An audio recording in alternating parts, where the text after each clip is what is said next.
Ho, mga bulikat kong kaibigan, last part na tayo sa ating pasyal serye.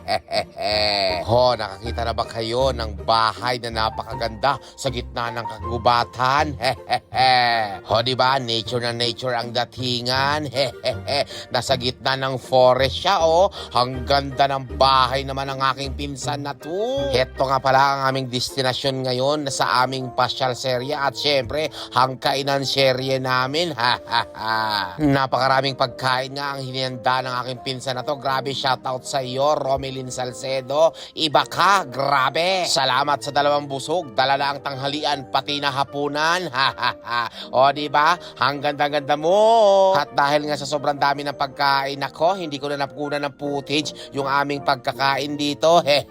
Eto na lang yung nakunan ko. Ang pag-iihaw namin ng buto ng kasoy. Wow! Heto nga kasi yung bibihirang magawa ng aming mga kamag-anak from Mindanao. Kaya naman, tara, mag-ihaw tayo ng kasoy.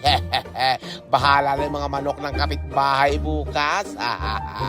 Napakarami nga ng aming sinangag na kasoy. Diba? Bibihira lamang ito. Kaya naman, pagtulong-tulungan na natin itong tantarin. At ayun nga, nung matapos nilang maghimay, nako, napagsawaan na nila. Kaya naman ako na nagtapos. Kaibigan, mag-follow ka na. Maraming salamat. Bye-bye!